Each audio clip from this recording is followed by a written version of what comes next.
we couldn't possibly spend an afternoon with Joe and not talk about his beloved Steed, a bike that I actually know quite intimately, Cannondale SuperSix EVO. This is the rim brake version.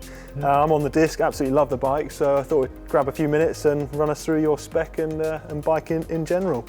Yeah, so this is what I rode today, just a couple hours ago in training. Basically, keep the normal training stuff on. I don't use CO2 because I don't trust it. Yep, so you got a little pump on there. Little pump, is it? yeah.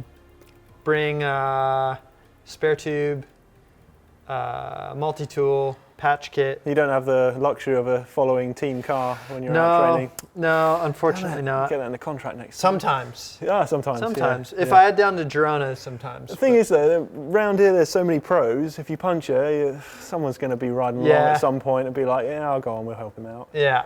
Or you might, if you've got all this stuff on there, you can help someone else out. Exactly. As well, so. And then I'll have the Karma next time. So is it a 58 centimeter frame? 58 centimeter frame, 25C Vittorias. They're the training wheels at the moment. Training wheels on. Have you got a whole arsenal of wheels when you think, right, I'm going to put on whatever, I'm going to do some different training, or do you just stick with them all the time? I tend to stick with these. My TT bike, I've got the disc brake version, so I've got some disc brake wheels as well. But I generally just like a standard aluminum simple training wheel. And low profile's nice because then you don't have to mess about with long valve stems and all that. Yeah, definitely. And yeah, other than that, I haven't taken my bottles off, but I ride with big bottles. Although one nice thing in this area is just about every village you ride into, there's a fountain of potable water. So that's quite nice in the summertime. So SRM on there? SRM, so got that for power, ride with the Garmin head unit. And one thing that is nice around here is I've got a 32 cassette, and I'm running the long cage derailleur so that I don't have to do anything special for that. Do you run the Ultegra derailleur in races? That's just... No, so we used to swap to the Ultegra derailleur for when we used 32s, because they made them in the long cage, but the new Durace, you don't need to anymore. Great, yeah. So on the race bike, they've got the new version of the Durace on. But I like the 32 here because, in my biased opinion, I think this is the best place to train in the world. Yeah. But the one downside is it is really mountainous out the back of Nice. And so you climb a lot. And if I'm out on a ride, a lot of times, even if I'm riding quite hard on the climbs, I typically won't average over 25K an hour. Because the descents are quite technical, so you never really get... Training, what's the point in taking risks? Right. And because of that, if you're always sort of slogging around at 70 RPMs up climbs, even doing hard interval workouts, sometimes you go to the race and all of a sudden you're 60K an hour on the flat, strung out in a crosswind. You're just not used to it. You're not used to it. So I do go out and I'll go up some of the valleys and motor pace, but it's also nice just to have, I think, a 32 on. And sometimes you can do exercises on the climbs, doing high cadence, just so you don't lose that suppleness in the race. So you're 32 at the back. What is it? 11, 32? 11, 32, 53, standard 38. 38. So one tooth off that. I bet that makes all the difference. All the difference. 30. So it's the 38, 32. Crank lengths, what, you would be on 175? 175s. Yeah, got a leverage going on there. I actually just recently switched to 56mm pedal spindles from 53. And interesting. It's a bit of an experiment. There could be no validity to this, but I know it doesn't look like it, but I do a lot of days in the gym, especially over the winter. And I was just thinking about it, and when you're squatting in the gym, if you squat with kind of like a tighter stance width, it can be quite difficult once you have like your hips are more in flexion to like sort of come back up. Yeah. I find versus like if you have a wider stance width, once you're in that deep hip flexion, it's like easier to come back up. And I was just thinking about this one day over the winter, and I was like, you know, also when you are down in the drops and you're trying to be aero, it just seemed like maybe having a slightly wider stance width, it would be easier to get more power out with a closed hip angle. Yeah. And perhaps it's a little less aero because you have a wider stance width, but I actually How long have you been doing that?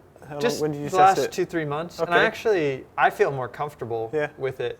My hips are actually quite wide, particularly for a male, so maybe it's just better for me. But I don't know. I would never guess. So that's one of those sort of pro little nuggets that you would never assume. Yeah. So stem length. 110, quite 110, short. fairly short, for a pro. Yeah. Yeah. So you've got 58 centimetre frame, so quite a long top tube on that. I think it is about 58.5 centimetres around that. Yep. But a 110 stem, that's shorter than I would have thought. Yeah, but and I don't have a super slammed position. Yeah. Even like when I'm on the bike, I'm still quite upright because sometimes I find that like closing my hip angle a lot can limit power a bit. Do you think that could be the injury you've had in the past? Is it something like that, or is it literally just your biomechanics? I think it's more biomechanics related. I mean, in most instances, you talk to riders, and for example, the vast majority of riders, when they get on their TT bike, there will be a disparity in power output. Yeah. Probably to the tune of like 5%. Yeah. I would say on average, I would guess. But there's a range there. So, you know, and some guys, for example, to combat that a little bit, you've even seen now on TT bikes, some guys will run shorter cranks because from a torque perspective, it's sort of irrelevant because we have gears to change. Yeah. So having that longer lever, particularly in long aerobic efforts, I don't think is particularly relevant. But it does, you know, if say you were to go from 175 to 172.5, you're basically, you know, shortening, or you're adding 2.5 to that distance, and you have a little bit wider hip angle for the same frontal area. Yeah. So it can make the difference though. It's those small tiny little changes. Yeah, you know. but it's just interesting because you know, back in the day, guys used to go to longer cranks. Yeah. And now it's the complete opposite. So, I noticed it says number 2 on there. If it was number 7, I'd get a bit worried. So this is your just pure training bike, or will you pull this in to race when you need it? So this is just my training bike, but it actually was my second spare bike originally. Right. And when I came over from the US to Europe for the start of the season, United did not do the nicest job getting my bike here.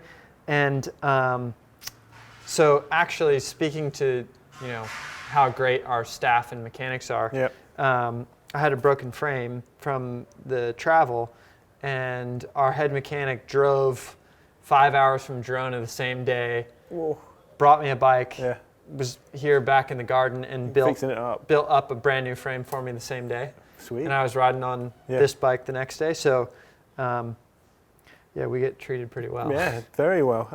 Saddle-wise, is this something which you've sort of, you know, come to love, or is it a team issue that you've got to use, or do you get to choose your own saddles? We do. So we switched to Pro Logo this year, and back in October or November, the team sent basically a Pro Logo that would have been closest to what we were riding on our old saddles before. And this is the only one I tried. It's the Dimension 143. And I was super comfortable on it. So I you know, a lot of times, guys, if you change saddle sponsors, you've got an array of choices within this new sponsor, and you try like 3 different saddles, and you're sort of like, which one do I want? But this one I was really happy with, and it's been good. I like the cutout is nice, and also I tend to always ride wider saddles. My sit bone spacing is pretty wide, and obviously that's like, that changes depending on like how much hip flexion you're in. But on the climbs, when I'm more upright and you're like sitting back a bit further, I just find that having a little bit more real estate here is comfortable, and also I actually think it's really important in terms of, like, I've ridden definitely in the past saddles that have been too narrow for me, and then you're not equally supported on both sides, and then you start sitting off to one side, favoring one side, and biomechanically it can turn into a real mess. Especially in a stage race and those little things. Yeah. So, yeah. What about up front? I see you've got a nice bell there, but aside from the bell, this is. You use that in the peloton occasionally? Coming through? I had another one of these on another bike a couple years ago, and somehow it ended up on one of my race bikes, and I was racing Catalonia, and it was on, and I think one of the directors was not super happy about it, so I never saw that bell again. Okay. What about the width of the bars? They look sort of 44s? These are 42s. 42s. I typically, so this being my training bike, I've got standard round bars, 42s. Yep. In the race, on my race bikes, I have an integrated aero, sprint style bar. Yep. And the measurements are basically the same, but I opted for the non-integrated bar for the training bike, mostly because you could get the bell on. Well, the bell. Actually, that's a good point. The bell, but also the Di2 charging port here is exterior on these traditional bars, but on the aero bars, it's sort of tucked up inside. So just from the standpoint of ease of charging at home, and then I feel extra fast when I get on my race bike. Well, I mean, if you've got all the good bits on your training bike, exactly. And then as soon as you get on, plug the better wheels in, put the better bars. Feel like a new man. You mentioned that you're on the Slice disc. Mm-hmm. I mean, that's a pretty damn new bike. It looks incredible. Have you ridden any of the other sort of road range with disc? And actually, do you like the disc? Do you see that's the future? Or? Yeah, I actually last year my training bike was the Evo disc, and I actually found that around here in Nice, because it's so mountainous and the descents are quite technical, that the braking is significantly better, and I would say it's a better performing bike. It does cost you a bit of weight. So there's that trade-off. I think, for a training bike here and just for riding, I would say I probably prefer the disc brakes, just because, especially if it's raining and, you're going down twisty, small descents here, the modulation and control you have is definitely better. I'm glad you say that. I rode on the Evo standard rim brake since the beginning, and many predecessors to that. And it was the first time this year I rode on the disc. And exactly what you said, my preconceptions, my reservations actually were, I'm going to lose some weight or gain some weight, and I'm going to lose, that performance I thought. But for me, I'm not pro racing, and just as an overall package, I just couldn't fault it. So I sort of put it on there. I go, it does weigh a bit more, but mountains, all conditions, even these last 3 days, we've gone from the coast, 20 degrees, top of the Trini, snowbanks like this, the road's icy, it's horrible, spray and slush, and it just gives you so much more control. So I would second that. And now I find it, there's the weight trade-off, the penalty, but just for actually enjoying the riding I'm doing, I'm not sure I'd go back. I think the future... And I never had a problem with the rim brakes anyway, but once you've tried it, you're like, it just gives me a little bit more extra security. Yeah. And also, I just love the feel of the hydraulic brakes, the actual hydraulic levers. Because there's no, sometimes obviously a training bike and that goes out in all conditions. You come back after 3 months, you think, oh yeah, these cables need changing. If you don't have a service course close by, my bike will probably just sit there and I'll just suck it up for another couple of months and then eventually change it in the summer or whatever. And now with Di2 and hydraulic brakes, it's just so smooth. Everything just works all the time. From an aesthetics point of view, I still quite like traditional frame shapes like this, and I quite like the look of rim brakes. But I think that the future of road bikes is going to be disc brake bikes, getting the weight down on disc brake bikes, and basically I think it'll be aero disc brake, lighter weight road bikes with wider tires. Will be in the pro peloton. Yeah, and I think that'll trickle down. Because the thing is, it's interesting when you talk about the pros bikes and you talk about some of the technology on them. Inevitably, if the whole of the pro peloton were to ride on disc, everyone would want a disc brake bike, because you guys sort of set the precedence and everyone aspires to, well, I want the bike which won the Tour, I want the bike which did this. Well, and that exists in cycling too. Like, in Formula One, people who are car fans and enjoy driving, they can't go out and buy Lewis Hamilton's Formula One car. It doesn't work like that. The interesting point is, when you look at the 6.8 kilo weight limit, I, as a UCI sanctioned racer, can ride a lighter bike than I can. Yeah, I go, hey, Joe, do you want to go out for a ride? I'm on my 5.8 kilo super mega crazy bike. And and it's still incredibly safe to do everything on it. Yeah. And you're like, I got to take out my UCI bike, which is this, which is still lightweight, but it's not that it's any less safe than my bike, or mine's more, sturdy than yours. It's pretty crazy nowadays. So hopefully the UCI are going to wake up. Hopefully things are going to change. Getting the disc brake weight down, I think it's just evolution. It's just going to happen. At the end of the day, we want to make it more safe for riders when they're bombing down the side of a mountain, 2,000 meters coming down and it's raining or whatever. Safety first at the end of the day. But do you think there's any concerns with, at the moment, the sort of actual safety performance of the rotors? That's. I am not sure that it's really. I was looking to say you got a massive chainring on there. Yeah, exactly.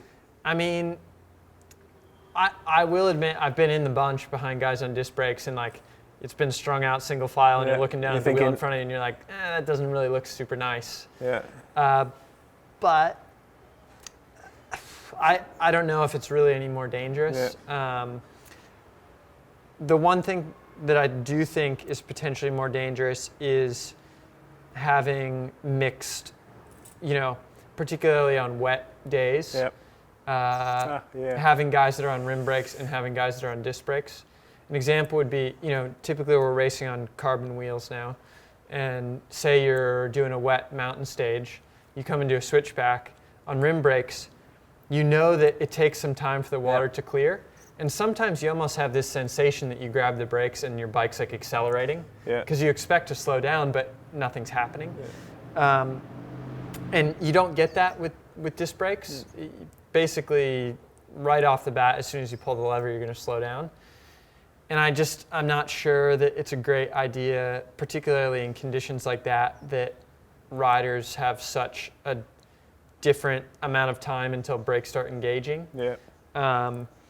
That's interesting. I didn't really think of that before. But if you're mixing it, then I know it's kind of like, well, it's a strategy. This guy's on disc brakes and this guy's on a rim brake. Well, you sort of choose your weapon almost. But But you can imagine, the riders. In the wet, if I'm on rim brakes, carbon wheels, and even the best brake pad and wheel combo, it's not going to slow down as quick as a disc brake. If the guy in front of me's on disc brakes and he has to jam on the brakes for something, I'm just going to run into the back of him. So I think, if anything, more so than the rotor issue, to me, I think the safety point that we should maybe focus more on is, how it's implemented. Is it really a good idea for all the riders to be on mixed setups, or is it better if we work together on this? And I think that most of the bike companies nowadays have a disc brake bike, either in production or in the works. So I think that maybe that's something that we could look at. But from the disc brakes itself, I'm not really sure that that's an issue. I think it could be, as I say, evolution as it stands. If the UCI keep that weight limit anyway, as disc brakes become more refined, they shave some grams, you could find that most of the peloton's going to be on them. That problem's negated because you want the best performance. Yeah. If you haven't got a weight penalty, you just want better performance. Right. So hopefully, fingers crossed, everyone's going to sort of move to that and not have any problems when they're bombing down the side of a mountain and thinking, oh great, my brakes aren't as good as that guy's. Yeah. So nice. Fingers crossed we're going to see a flash of green darting out of the pack and you know, arms in the air at the top of a mountain stage at a couple of 1,000 metres high with a bit of luck. But they're certainly going to see you come in. The new kit and everything looks sweet. So we're quite bright this year. Oh no, I think it's awesome. So thanks very much for giving us a tour to Cannondale. Yeah, thank you. Thanks very much, Joe. Yep. Cheers.